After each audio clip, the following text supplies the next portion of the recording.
पूर्व सांसद डॉक्टर सुधा यादव का नारनौल पहुंचने पर जिला अध्यक्ष द्वारा स्वागत।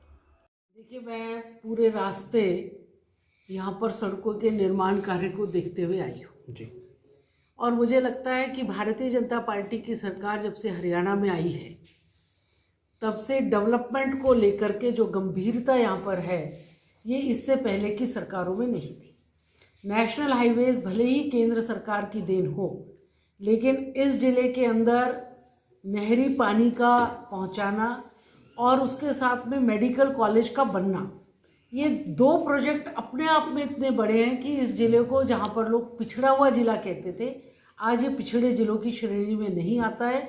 यहाँ पर विकास हो रहा है, सबका साथ सबका विकास, हरियाणा एक हरियाणवी एक, ये जो नारा लेकर के प्रदेश के मुख्यमंत्री जी आगे बढ़े हैं, मुझे लगता है कि ये इस जिले के लिए एक सौभाग्य का विषय।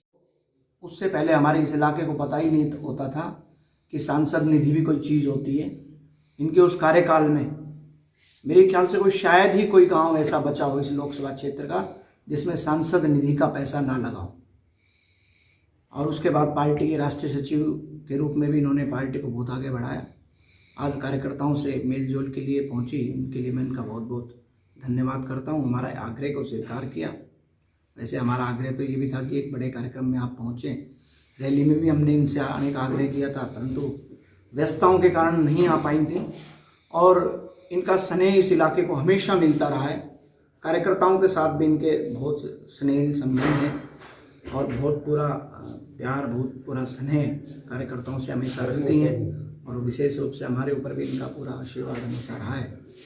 और भारतीय जनता पार्टी निश्चित तौर पर केंद्र और प्रदेश के नेतृत्व के कारण से बढ़ रही है, काम कर रही है।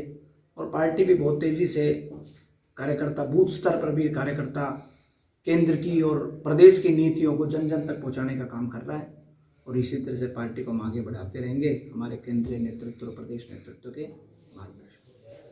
आइए जी, आइए, आ जाओ। महिला मोर्चा की लक्ष्मी जी चढ़ाते हैं। वर्तमान की अगर हम बात करें तो विपक्ष की तरफ हमेशा एक मुद्दा रहा है जो भी कि हमेशा 3 काले कानून, थोड़ा स्पष्टीकरण दीजिए। देखिए, उनको तो समझ में आना चाहिए कि देश के कृषि मंत्री ने पार्लियामेंट के अंदर खड़े होकर के ये पूछा कि भाई इन कानूनों में काला क्या है, आप बता दें तो मैं उसको सफ़ेद कर दूंगा। आज तक तो किसी ने काला बताया नहीं है, सिर्फ उसको काला कानून कह रहे हैं।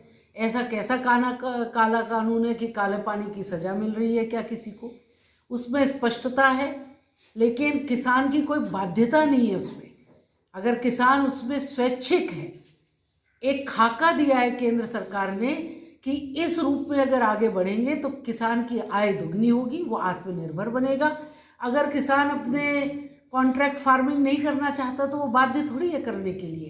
तो काला कानून नहीं है, ये बरगलाने में लगे हुए हैं, किसानों को बहकाने में लगे हुए हैं। और विपक्ष के पास में कुछ भी नहीं है, ये आपस में लड़ते हैं और किसानों को बरगलाते हैं। मुझे लगता है कि किसान भाई इस बात को समझेंगे और समझ करके जो राजनीतिक स्वरूप इस आंदोलन का है, इसको ख़त्म करने का काम करेंगे। पेट्रोल हो, डीजल हो या रसोई गैस हो, एक राफेल की स्पीड की तरह बढ़ रही हैं।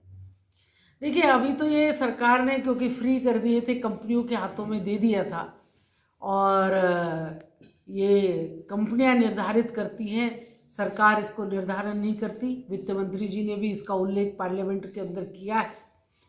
तो कंपनियों ने क्यों किया है, कैसे किया है, इसकी जानकारी सरकार स्वाभाविक रूप से लेगी और उसके ऊपर निर्णय। डॉक्टर सुधा यादव, पूर्व सांसद, बीजेपी, अपने कार्यकर्ताओं से रूबरू होते हुए